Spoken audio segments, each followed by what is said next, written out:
অং নমো ভগবতে বাসুদেবায়। শ্রীমদ্ ভগবদ গীতার 3য় অধ্যায় কর্মযোগ। আজকে আমি 39 এবং 40 এই দুইটি শ্লোক পাঠ করব।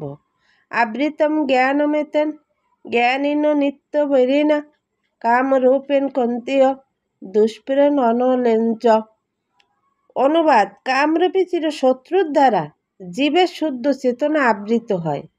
এই কাম দুর্বরিত অগ্নির মতো চির অতৃপ্ত। তাৎপর্য: মনুস্মৃতিতে বলা হয়েছে যে ঘি ঢেলে যখন আগুনকে কখনো নেভানো যায় না, তেমনি কাম উপভোগের দ্বারা কখনোই কামের নিবৃত্তি হয় না। জড়জগতে সমস্ত কিছুর কেন্দ্র হচ্ছে যৌন আকর্ষণ। তাই জড় জগৎকে বলা হয় মৈথুনগার অথবা যৌন জীবনের শিকল। আমরা দেখেছি অপরাধকালে মানুষ কারাগারে আবদ্ধ হয়, তেমনি ভগবানের আইন অমান্য করে তারাও যৌন জীবনের শৃঙ্খলে আবদ্ধ হয়ে এই মৈথুনঘারে পতিত হয়। ইন্দ্রিয় তৃপ্তিকে কেন্দ্র করে জড় সভ্যতার উন্নতি লাভের অর্থ হচ্ছে বদ্ধ জীবদের জড় অস্তিত্বের বন্দিদশার মেয়াদ বৃদ্ধি করা। তাই এই কাম হচ্ছে অজ্ঞানতার প্রতীক, যার দ্বারা জীবদের এই জড় জগতে আবদ্ধ করে রাখা হয়েছে।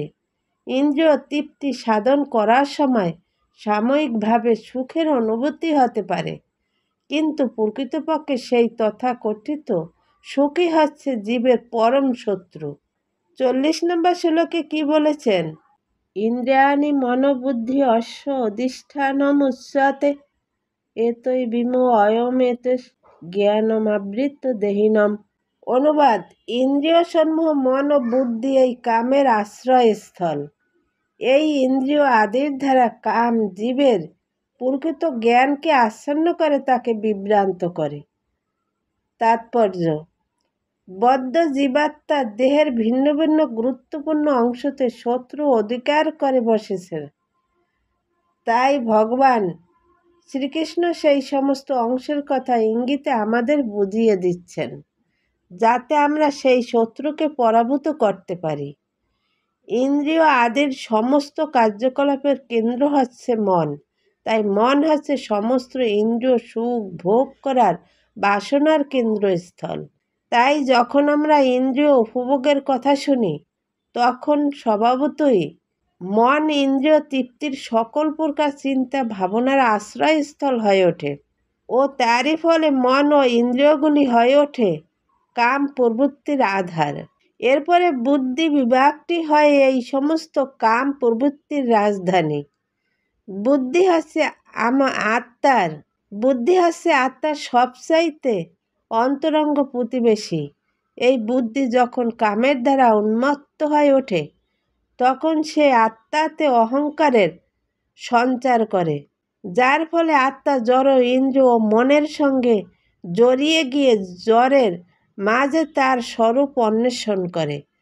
জড় ইন্দ্রিয় সুখকে প্রকৃত সুখ বলে মনে করে আত্মা তখন তা উপভোগ করতে মত্ত হয়ে ওঠে। শ্রীমদ্ ভগবতে আত্মার এই আত্মবিস্মৃতিকে খুব সুন্দরভাবে ব্যাখ্যা করে বলা হয়েছে যে ত্রিধাতু সমন্বিত এই জড় দেহকে পরম প্রেমাস্পদ আত্মা স্ত্রী পুত্রাদি আত্মীয় পার্থিব জন্মস্থানকে পূজনীয় মনে করে এবং তীর্থস্থানে গিয়ে কেবলমাত্র নদীতে স্নান সেরে চলে আসে, কিন্তু পারমার্থিক জ্ঞান সম্পূর্ণ সেখানকার মানুষদের সঙ্গে ভগবত তত্ত্ব আলোচনা করে না। সে একটি গাধা অথবা গরু। জয় গীতা। হরে কৃষ্ণ।